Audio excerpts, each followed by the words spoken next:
Hi everyone, it's your book coach Liisa Kovala here. Grab a cup of coffee and settle in for a discussion about all things writerly.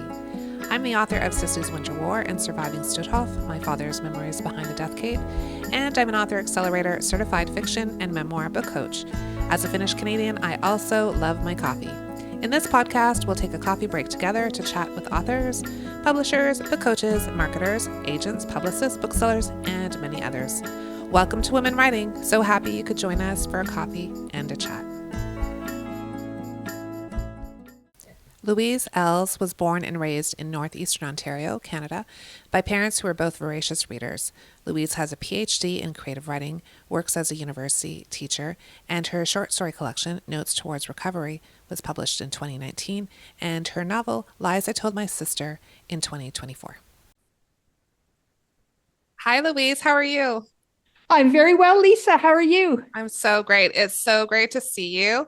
I think the last time I saw you may have been your book launch. Is that Yes. right? In November, your debut novel, Lies I Told, I'm going to get it wrong, even though I know this so well. Lies I Told My Sister. There it is. Yes, such a great book. So how's it feel that the debut novel is out in the world? How's that going for you? How are you feeling about it? I love it. I'm so happy that it's connecting to some readers. I've had some fabulous book reviews. I've been on some podcasts. So, yes.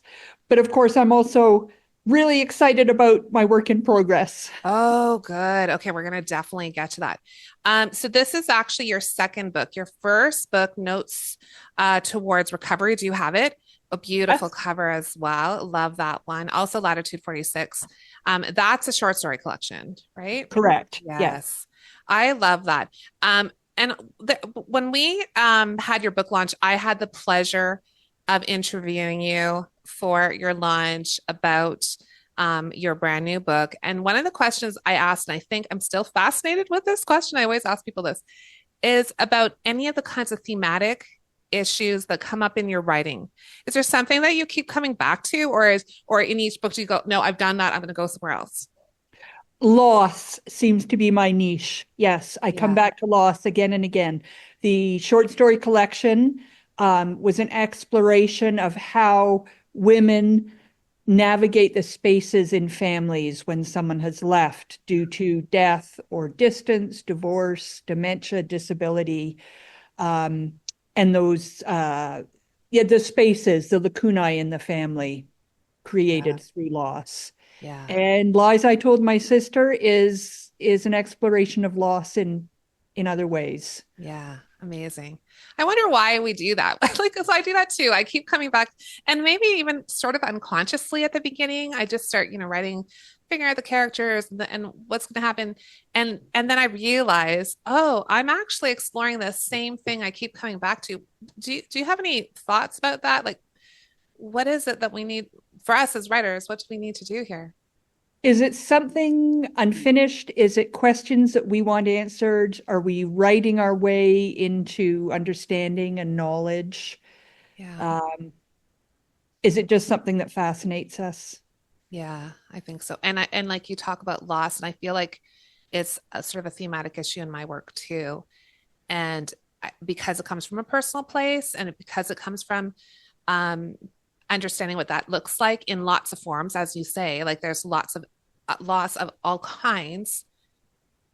I think it's a way for me, anyways. Maybe you'll agree. Is just sorting through my own emotions about it and my own processing of it. And as you know, like loss shifts and changes as well over the years. You feel things differently, or you put things in perspective, or you not that you don't feel a loss, but it just changes. So yeah, I think it might be. I don't really love to call it writing therapy, right? But there's an element of that, I think. Oh, absolutely. Yes. Yeah, Yes. for sure, for sure. And I think it's loss specifically is a universal theme. I know very Mhm. few people who've experienced no loss. That's right. Yeah. So there's always something to learn from other people's exploration of it as well. Yeah, absolutely. And it's true that if you're fortunate enough not to have experienced some kind of loss, you can be guaranteed it's in your future, right? Like it's just a human condition. It's where what happens, and it's I guess part of what makes being alive so sweet is that we um, understand that when those things happen, whether it's the death of somebody or the loss of distance or whatever it may be, dementia, all of those issues, there are different kinds of losses, but we kind of need what like the yin and the yang of it, I guess. Absolutely. I remember my mom taking me for a walk down our road when I was about 4 years old, maybe.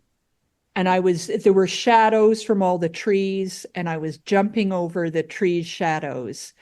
And she said something, I can't remember exactly what, but ever since then, I've appreciated that you need the shadows there so that you can see the sunlight in Ah, between.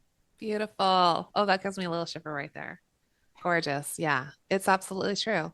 And I mean, we were just talking before we started here that, winter has been lingering, and here in Sudbury we just had some snow. You had some snow a couple days ago in North Bay, and on the one hand, the bright sun is coming, and we're feeling like that spring. Like in fact, today I've been doing a little spring cleaning. Like I'm just feeling that itch.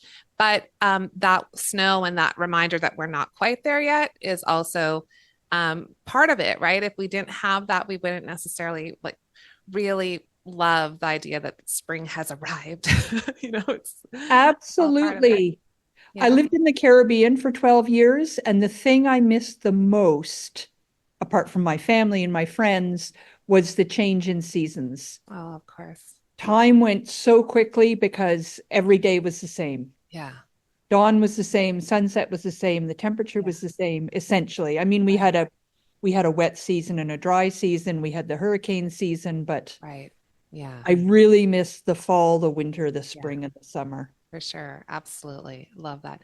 So I know a little bit about your life now as a writer, but when did you start writing?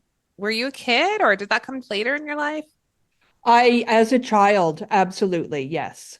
Yeah, it's a really common theme, I think, with a lot of writers that they just always did it, right? It's you've just been doing it. Was there a point where you were um seriously thinking I'm going to be an author someday, or was it more that came later, or what was your kind of route to becoming an author? Well, I was so naive. When I was a child, my dad had two cousins who were writers, both quite well-known writers. And so I just assumed that you could sort of tick that box and be a writer. And I thought, oh, when I grow up, I'll be a writer. Then in high school, I briefly went through a phase of thinking I'd be a doctor before I realized that you needed science and math and Latin and all the subjects I was failing. So that came and went. And then I faffed around for a number of decades before I became serious again. Yeah, for sure. And you also teach at Nipissing University. Yes, I do. Yes, I love Nipissing. I did my Master of Education there. Most of it distance, but a couple of them I did in person, and I just love that campus. It's such a great place. And so that's been part of your writing life too, is teaching and writing. What kinds of courses do you teach there? Is it mostly creative writing or English or? Mostly English and creative writing. This semester, I am teaching the contemporary Canadian short story. Nice. So fabulous. And also contemporary Canadian literature. Love that. I love when courses are focused on Canadian literature because we have amazing authors in this country. And I think the world knows that. But, sometimes in university courses, there's a lot of courses that focus on other things, and rightly so. Like we should be aware of literature all over the world and all the classics and all of those things. But the contemporary Canadian literature, like it's amazing that your students are being exposed to novels that maybe they wouldn't pick up on their own. Is there any titles that are kind of standing out for you at the moment that you are like that students are loving, or that you particularly think are great examples of CanLit that maybe the American audience would say, "Oh, I would love to read that." Well, in CanLit at the moment, we are reading Carrie Clare's Waiting for a Star to Fall, which is not her most recent novel. Her most recent novel is Asking for a Friend. Her first novel was Mitzi Bites. I would recommend all three of them Okay, highly. fun. Um, but it's very interesting because it's a political novel.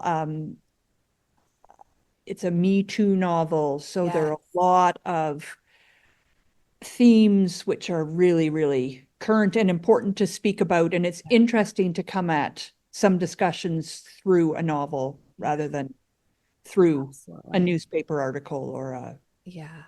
I remember reading that one, and it was at the time, it really resonated because of what was going on with the Me Too movement, and just, it was right hot on the heels of that. And so it was nice seeing it from that perspective and from a fictional character, and all the complexities of it, right? Like we often get the news bites and what happened, and maybe we don't get all the details, but here you can dig in and really sit in with those characters and see it from different angles. And yeah, yes, amazing. Yeah, yes. really fun. Oh, I love it. Makes me want to go back to university, Louise. Maybe I'll come take your courses again. I But love it. Every year I say I have the best students, but this year I really truly have the best. yeah, amazing. Amazing. So, one thing I learned about you is you did a lot of traveling. You said you lived 12 years abroad and you did a ton of traveling. That's kind of been part of your life for a long time. Yes, I was incredibly spoiled as a child.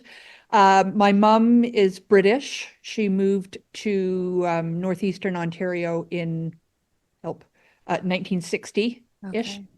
Um, but it meant I had a British passport, Mhm. which for a while was also an EU passport. That's right. Um, Things are so changing. yes, so I went to England often to visit my grandparents and my mom's family over there. Um, I did not have an outstanding high school career, so I took a gap year and went to the Cordon Bleu in London, and Nice. then spun that gap year into 7 years bumming around Europe. I did an overland trip from England to India and then bummed around India. Yeah. Um, yes, and then I was in the Caribbean for 12 years and then went back to England for my master's at Bath Spa and my PhD in Cambridge at Anglia Ruskin. Um, And it's yeah, like I think there is a book in every one of those experiences, right? Like it's such an unusual, I don't know, I'm sure you recognize that, but it's sort of an unusual path, but I mean, so invigorating, so many experiences, so many different cultures. Do you find that those experiences have informed your writing at all, or are there kind of ideas of a memoir maybe, or something else happening there? not a memoir because I'm not a memoir, I don't think, but maybe I just can't see what the way in would be. I'm not Right. a very ordinary person. Um, however, yes, the travel definitely informs my writing. Yeah. Yeah. Is there any particular highlights to your travel that you took home with you and you just thought, okay, this is the way to live, or this is the way to approach life? Is there anything that I mean, every place must have its own nuggets of gold, but Well, shout out to Finland, the happiest place on earth. right? Yes, I was lucky enough to spend a month there at a writing retreat. It's Amazing. incredible. Yeah, I feel like, oh, is that I don't know if I'm saying that right, even though I'm finished. Artelis? Yes, yes. Yes. Well-known location. You can go there for a month at a time at different times of the year. And some of it's unplugged completely. It's really focused on nature, and it's all kinds of different creative projects people go to do Yeah, there. And you spent a month. When did you go? I want to say you went in the winter. I did. It was January 23. Amazing. Love that. I think that would be incredible. And Well, sort of a remote place as well. So you're not like in Helsinki downtown. You're kind of off in No, the, middle of nowhere. yeah, Yeah, middle of really nowhere, lovely. which is Yeah. how you need to experience Finland if you ever go. Like Helsinki is one of my favorite cities, but I think you need to get out and out of those big cities and experience it like that. Like you became, true, true Finnish aligned person. And I love your sweater. I mentioned this earlier, Mari Mekko, which I also have Yeah. behind me. And I just love, and And the the Mari coffee Mekko cup. mug. I should have used mine today. I have one, but it's like blue colors. And I have to mention your earrings. I don't know if folks can see them, but they are your book covers. Like it's the little miniatures of your book, which I think Yeah. is so incredible. And if folks haven't seen, you can check online. Louise has the most incredible dress with the pattern. Like hold up your book again if you don't mind. That lovely image with the birds and the leaves and the branches and that pattern on a dress, and it's stunning. This dress you wore for your book launch, I just love it. Like that is so brilliant. I know I probably say that to you every time. I love your dress, but you can go check it out online. I'm sure you have photos of you signing books and various things Yeah. people Yeah. can find, but it's so gorgeous. What a great idea. But that was a really, really fun book launch. But I just have to say that gorgeous dress of yours was amazing.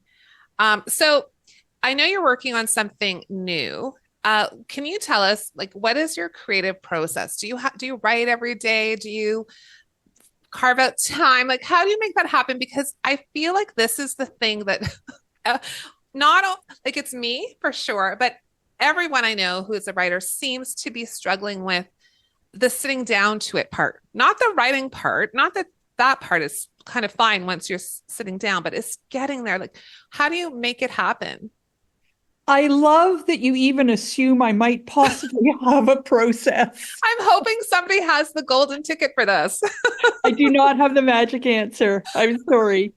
Something that Okay. works really well for me are writing sprints, and a few Yes. friends and I do those. And I Yes. know that you offer them too through your Yes. Substack. Yes, I do. Um, Yeah. but really, I mean, I think it was Stephen King.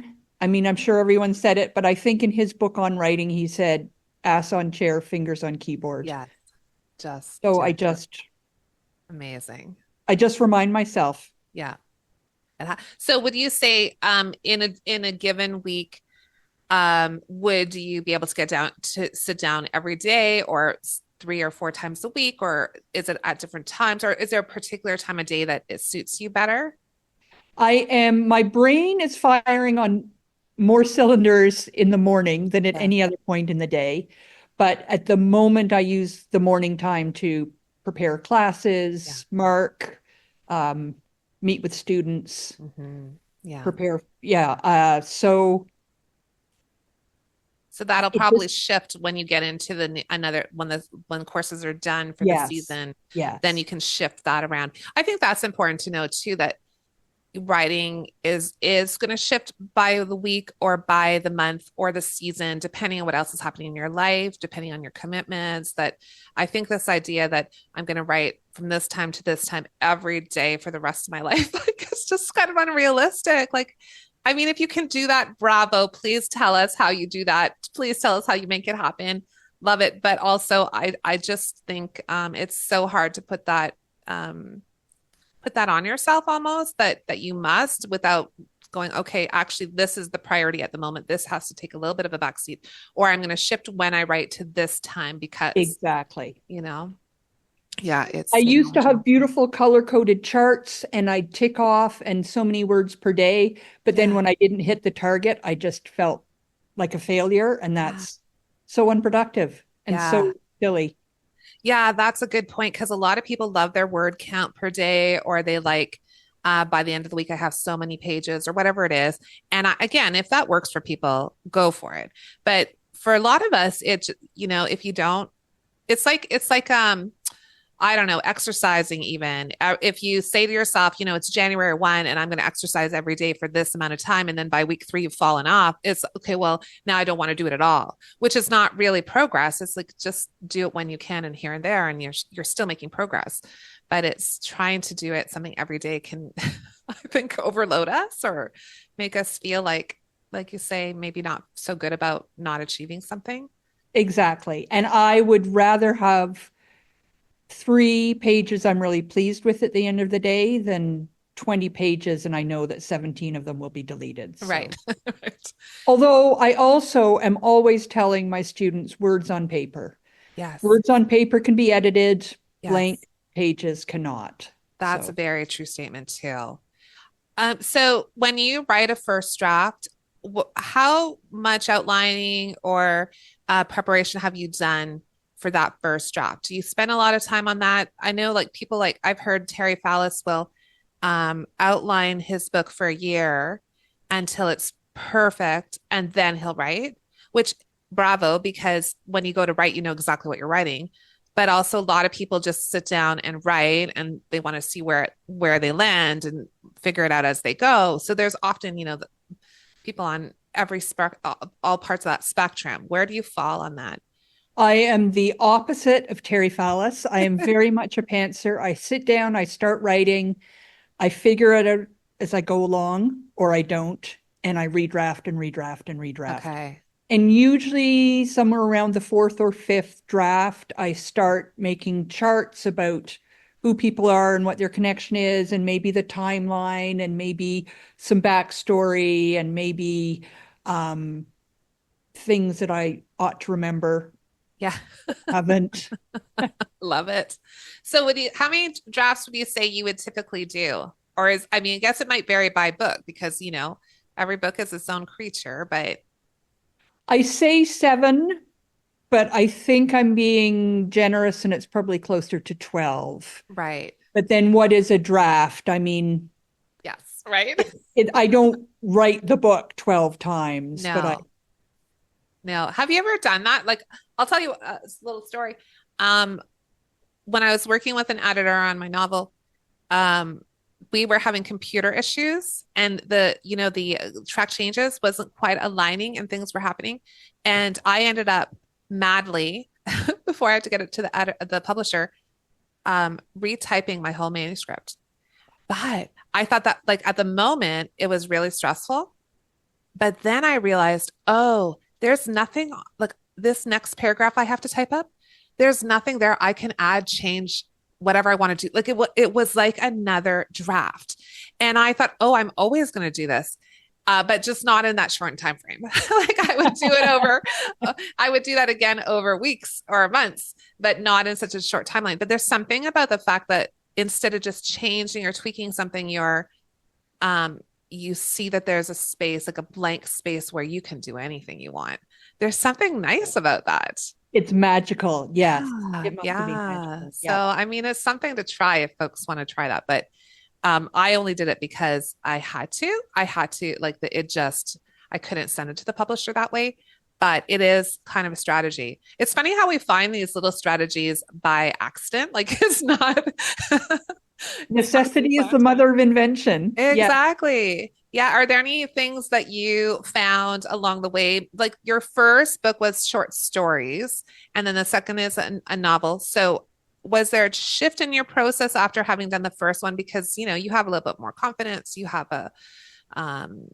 maybe you've established more of a routine or process. I'll just clarify that my first published book was short stories. Yes. My second published book, Yes. novel. I actually started writing romance novels in the way Okay. back when. And in 1999, one of my romance novels was shortlisted for the then Writers, oh help, RWA, Romance Oh, Writers of America, yes. um, long since defunct, I think, Golden Heart, so pre-published. Okay. So I really thought I was going to be a romance writer. Right. None of those novels were published. And then I lost them all in a hurricane because it was just in the days before the cloud existed, or perhaps Yeah. before I knew about the cloud. So Hmm. I had hard copies and I had copies on disc, and nothing remains. Oh, However, heartbreaking. well, yes, could have been. um, but I think it was all good practice. It was all part of the 10,000 hours of writing too. Right. Absolutely. Oh, this is not anything I knew about. That's amazing. And so, but then when you resumed writing, you've lost all your manuscripts, which I think would put me in a funk for a very long time. Like I think that would lead to some depression for me if that happened. But then you start writing again, but now you've decided to go non-romance. You're going a different direction. Was that a conscious shift, or was it, oh, I just want, this is an idea I have. I'm going to go for that and see where it leads. Um, I think I can't remember. That's a really good question. Was it a conscious shift? So the next novel I wrote after that was based on the hurricane that I survived.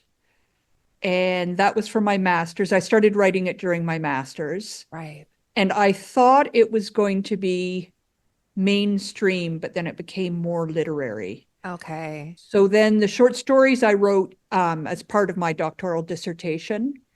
And I think those I really wanted to be literary. I was looking at the writing of Alice Munro Mhm. um, and doing some academic work around that. So it's sort of, it all shifted organically. Yeah, it's amazing.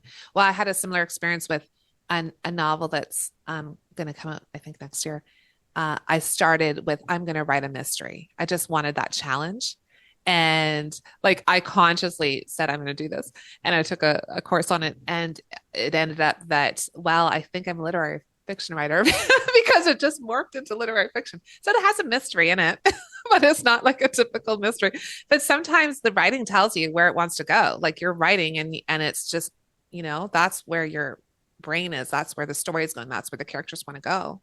Absolutely. Yes. Yes. There was a moment when I was writing the very first draft of Lies I Told My Sister. Um, and in case any of your listeners haven't read it yet, I won't mention the exact scene because it would be a bit of a spoiler alert. But the character, Lily and I realized something at exactly the same time. Right. And then as I looked back, I thought, well, all the signs were there. I had some part of my brain had known what I was doing, Yeah. but it just took her to remind me. I love that. It's so true. And how it happens so unconsciously sometimes. Like we can like I'm more of a planner, I think, than you are. I'm not as much as Terry Vallis, but I'm kind of that in between, um, not plotter, not pantser. Somewhere in between. And it's very true. If things just come on the page and I've had moments where I've rewritten a paragraph thinking and it comes out almost word for word I've already written it. So why is my brain saying this is how it has to be written, right? Like and then oh, I actually already wrote that, and look at it, it's practically the same. Like it's such a strange thing, almost like who's writing this? Because am I just a conduit here? I don't know what's happening. I guess Elizabeth Gilbert has lots to say about that kind of idea of the ideas are flowing through the universe and you can reach up Yeah, and grab it and bring it to yourself and if you don't, somebody else will, which I think is a great great thing too, that it's part of the world's organic.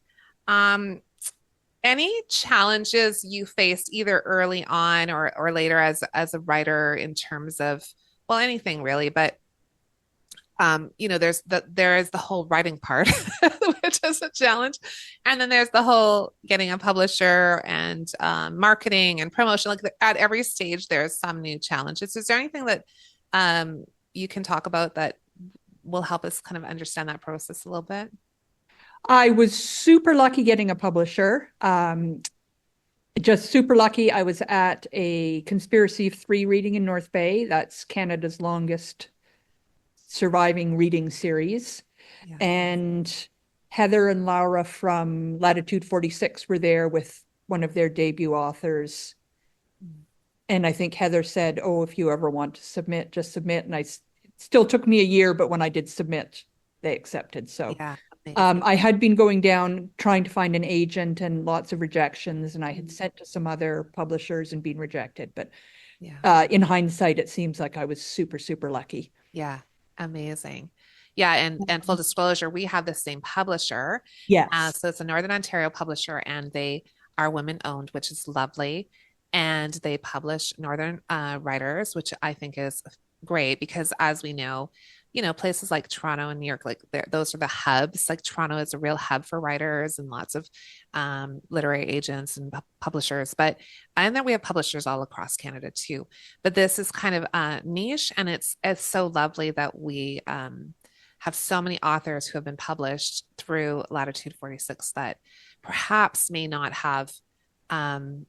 I mean, it's not that I'm saying they wouldn't have been published elsewhere, but it was this opportunity that came a few years ago that has really, and also opened up Canada's eyes to some of our northern authors. Like it's Yeah. just delightful. So I think it's been really a lovely experience for us, I think. Yeah. And I think they're going into, I think they just celebrated 10 years. Am I right about that? Is Yes. it this year? Yes. 10 years. So that's Years. really great too. Yeah. Blink of an eye. I Yep. know, just like that. Amazing. Yeah, for sure. And so since your book came out in November, you said you have had some like presses and interview and podcasts and all those, lovely authorly things. How do you like that part of it? Like promotion is like in my mind, promotion is can be really joyful because you meet people and you meet readers and it can be so fun.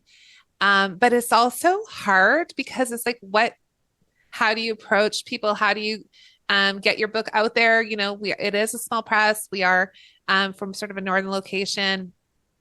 I find it personally a challenge. And I don't know, like, do you find that just delightful or is it, is it No, also stressful? we were talking about challenges. That's definitely one of the challenges I Yeah. face. Yeah. I'm not an extrovert. I think I'm much better at communicating in writing, which is why I'm a writer, Right. not a speaker. I was recently at an Indigo signing books, which was a lovely opportunity, and I was so pleased. And I did meet some lovely people, and I sold a few books, but I also browsed the shelves and Yes, as sat we do.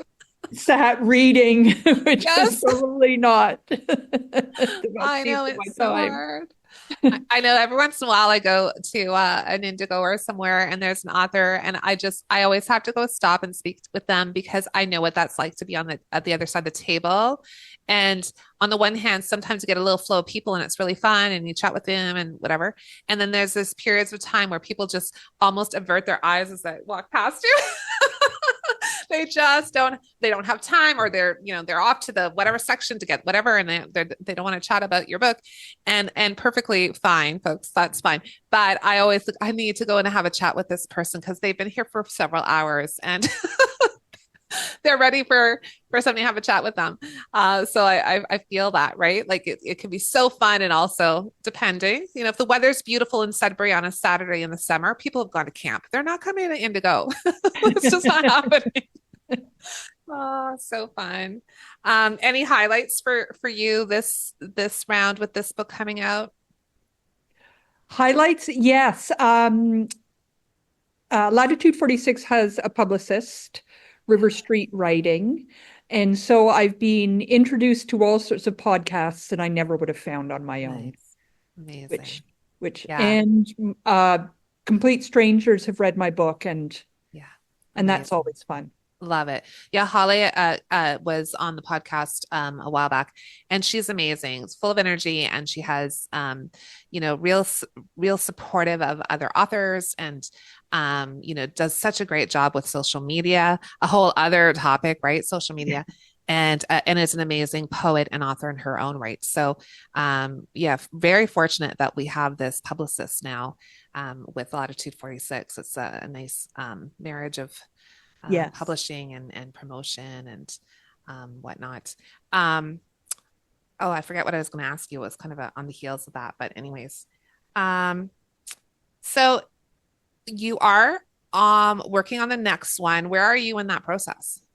I have finished the first draft and I am well into the second draft. Nice. So still very much at the beginning of the process, but I have Does something it? heft to show for it. Yeah. Does it get easier?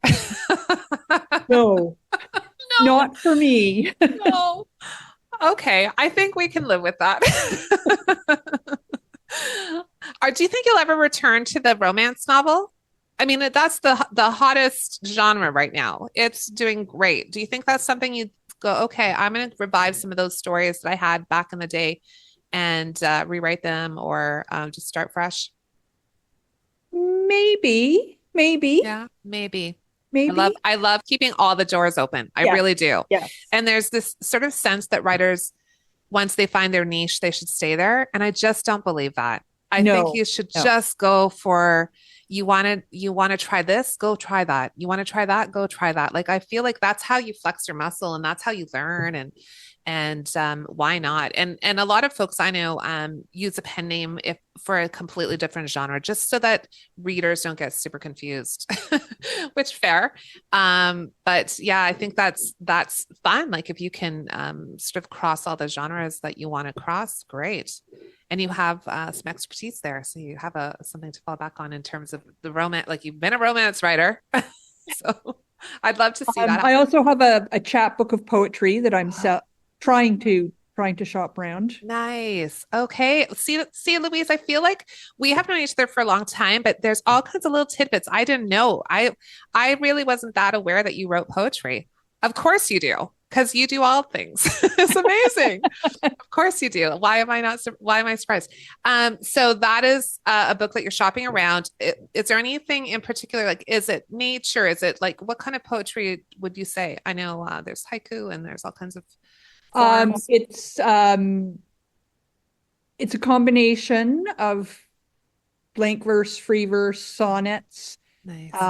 thematic. It's surprise, surprise, an Oh no, let extra me guess. plot. Um, Of course. stories set during and after the hurricane, or Amazing. poems, I guess, set during and after Yes. the Yeah. hurricane. Oh, that's awesome. Yeah. So Great. we'll see. We'll Well, see. and yeah, I was going to ask you about thematic issues, but of course, that makes sense. And I think it's just how we see the world, right? We just keep coming back to those things that we that are and if it's around that issue of the hurricane, wow, like that's something you lived through and you intimately understand what that was like. Must have been a Yes, and life-changing it's moment. just, I mean, what we've destroyed the world, climate change is something I believe in. Yes. So it's just going to get worse and worse, and Yeah. there'll be more and more hurricanes. And Yeah. We're seeing the change. And it is a strange world that we live in when we do have to say it's something I believe in because it just is fact, but yet because of the world we live in, it almost needs to be couched that way, right? Because there are so many people who don't believe, and yet the yes, science is out there. Just we are in interesting times. What's that saying? I don't know, something, some Chinese saying about living in yes, interesting times. I can't remember yes. the wording of it, but we're certainly in that for sure. And thank goodness we're writers because it's a way to process it and understand it. It is, and to remind people of what's happened. And yes, Yeah, absolutely, for sure. Um, maybe I can ask you then, um, anything else you is are there any pieces of advice you would have for some of our writers out there who possibly are at the beginning stages of this long journey of learning and writing and creative pursuits? And I think a lot of the writers I work with, um, at the beginning, it really is. I need to learn to write. I need to tell the story. I need to get words on page. But as we know, there's so much to it. What would you say to focus on, especially initially? what would I say to focus on initially? I would say,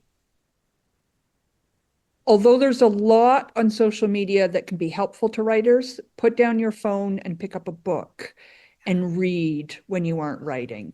I So think good. reading is so important. Yeah. Um, and yeah, just keep writing, keep writing. Mhm. Listen to podcasts when you're driving. Mhm. Um, find how-to books, take Mhm. courses, Yeah. create a community. I think that's really important So to have a good. community of fellow writers Yeah. to There's discuss with. Yeah, all I totally agree with you on all of those fronts. So important. And I have met some writers or people who are writing early on who say they don't read. And it shocks me because I don't understand like how. I just don't understand. And especially if you're like, let's say you were writing a romance, you really do need to understand how romance novels are put together, how like what the genre is and how people would expect like and just opening your eyes to all the myriad of ways to tell a story, right? By reading all the literary fiction and great authors and Canadian authors and local authors. Absolutely. I think there are often people who think they want to write, but what they want to do is to have written a book right. rather Yeah, than actually write it. that's a good point. And I think that you're right about like keep writing and finding the joy in it. Like I know we all would love to be published, and I would never take that for granted. I'm very grateful for that being, having published. But really, it's the joy. Like, would we be writing even if no one read our work? I have a feeling that yes, we would because we Yeah. have to. And so when you find the joy and the love of learning and writing and seeing your craft improve beyond all the outside stuff of the publishing, the marketing, the promo, all that, like that's where the true joy is. Because the book Yeah. launch is going to be fun and it's going to be fleeting, right? And it was a nice moment. We have a good memory, but the writing and the learning and all those things, I just feel like that's what we need. That's what Absolutely. fills our Yeah. cup. Yeah. I love chatting with you always, whether it's just over coffee or on Zoom or in person at some kind of event. I just love chatting with you because you are so knowledgeable about craft and about the writing process, and you write such a beautiful, gorgeous books that everyone should read. And I can't wait for the next one. And I can't wait to see you next time as well. And thank you for coming in your Finnish style here. It makes my lovely day. Just love it. And the beautiful Northern Ontario background Yeah. behind you with, those buds on those trees are coming. They're going to come. Soon, soon come. Soon come. So great to chat with you, Louise. Thank you so much. Thank you, Lisa. Oh, you're welcome. Thank you for taking the time to listen to our discussion about retreats. If you're interested in exploring your creativity in a safe and supportive environment of women writers, join us for a weekend getaway on the French River in beautiful Ontario from May 23rd to the 25th, 2025. Learn more at rekindlecreativity.com. Do you have writing goals that you want to achieve in 2025? If you need support, encouragement, accountability, and community, join the Women Writing Circle. We meet bi-weekly to set writing goals and get pages done. Go to Women Writing on Substack and subscribe. Let's create a little magic this year. Thanks for taking time out of your schedule to have a coffee break with us at Women Writing. Don't forget to subscribe to Women Writing on Substack. If you like this episode, share it with someone who needs a writing break and a little inspiration. Happy writing! Thank you to Michael Jensen for his original music and editing, and to Mia Jensen for the logo design.